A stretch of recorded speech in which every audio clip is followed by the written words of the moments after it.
What's going on? This is Tal from SoundFind. I'm here in D.C. with LIFEOFTHOM. Check. Today I see like no threats, but I keep. So funny story. Tom headlined our first ever live show in New York. So he's a big part of the SoundFind lore. Tom, you just dropped an album. What is the album called and who's it with? Driving Blind, produced by Plain Pat. A fucking legend, son. Also a great guy. Yeah. So I want to hear a little bit about this album. First of all, how did you meet Plain Pat and who is Plain Pat? Plain Pat is super dope producer, executive. He did super dope projects for Cudi and Kanye, and I was able to meet him at Dot the Genius spot over at Brewery Brooklyn. Pretty much my boy James Byrne, who I did this collab with. I get a text during the holidays like, yo, bro, I just got reached out, and some dude is trying to connect us with Plain Pat for a session, and literally 2 months later, boom. Did you guys have good chemistry off the boat and you guys got along really well? It was one of those where I'm super excited about this, and mind you, I knew probably 2% of who Plain Pat was, and I had to obviously refresh my mind oh yeah, this that guy that the main guy they began, articulate the sound and shit like that. It was supernatural, bro. Me and him kind of just hit it off. He had this folder already, and I just was going through it. So what do you think he gravitated towards in regards to you as an artist? He's a very private guy and he has a history with very storied, legendary rap artists. It was my light as a person. My light, bro, not even to stroke my own ego. He never really told me himself. I've never quite asked him, but I think it's because we both just knew the type of energy I was bringing forth. I was showing up like crazy, man. And this was all while I was doing Kota with Stoic. You know what I mean? I feel like you have a lot of energy and you're very ambitious and you're always running around and you're very social. So I'm sure that was part of what the gravitational pull of that was. So you mentioned doing Kota with Stoic. Yeah. I feel like your two albums and then your project with James Byrne, you've kind of been working on these projects with one producer. Is that strategic, and do you have plans to keep doing that, or do you have projects with all types of producers all over?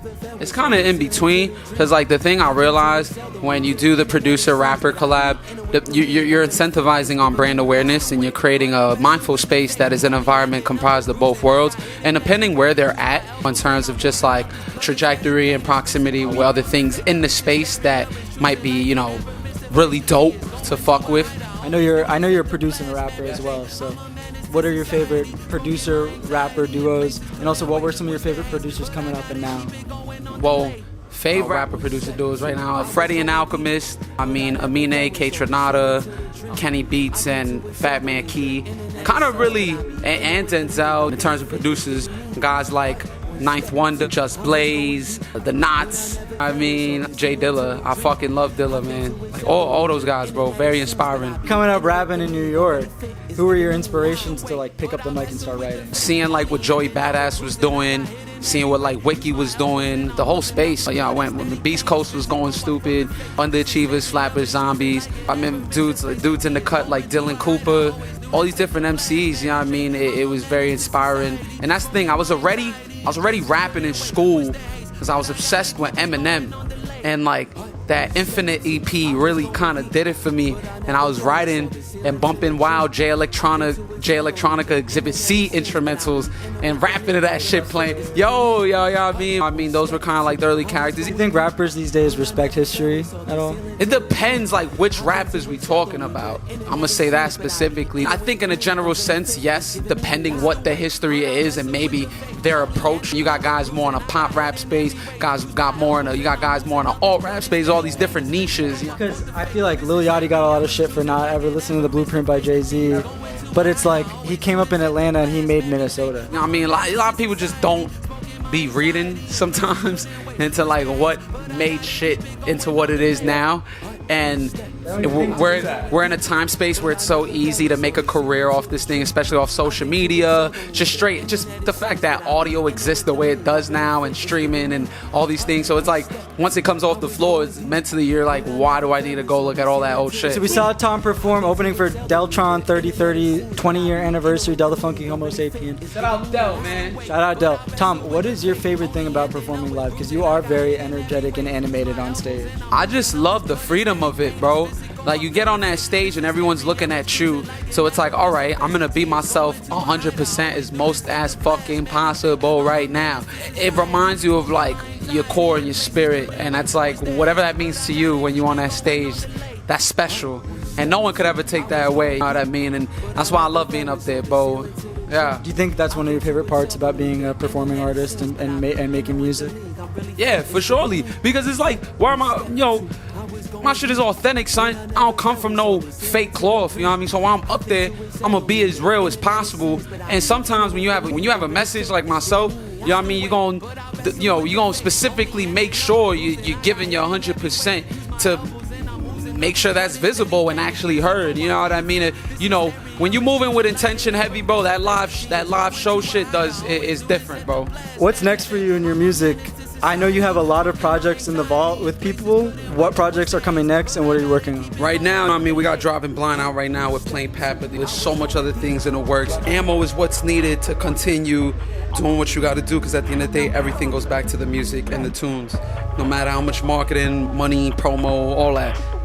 The music. A lot has been said about New York's place in hip-hop throughout history. What do you think about the current New York hip-hop scene? I think the current music scene is a little crazy. It's very saturated with a lot of shit. There's like way too much stuff going in, and there's not enough space to let anything kind of breathe. Motherfuckers is just pumping and breathing the shit like opinions, which at that point I think dilutes what the whole special effect of what this shit is. We do have this thing where people want the bars back. Motherfuckers want these real songs. Though there's just, at the end of the day, bro, there's a certain nostalgia that always creeps up every couple of years people want to use to identify with. It's in cycles. Right now, we're getting that right back. I mean, and that's why right now you are going to listen to Driving Blind by LIFEOFTHOM and Plain Pat.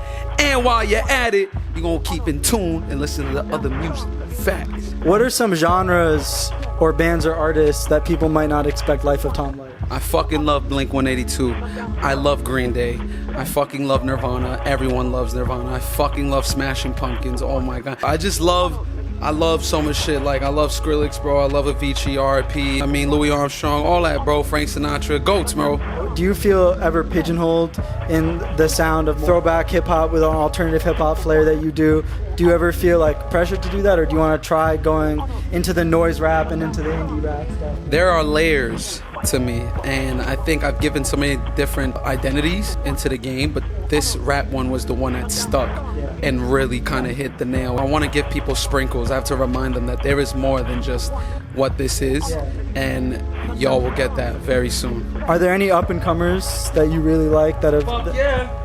Bro, what? Hell yeah, bro. Shout out my fucking boy #1 Forbes. I have Marquez Martin doing his thing. Shout out my boy Baki in the West Coast doing his thing, man. Indigo Mac, because she's fucking amazing. How do you find new music? Is it through your friends? Is it through algorithms? Probably Algo. And through my friends. It's a balance of both. And I think that's the best shit ever. Shouts to the internet and real life. Dope. Okay. This was Soundbites in DC. Thank you. LIFEOFTHOM. LIFEOFTHOM. Peace.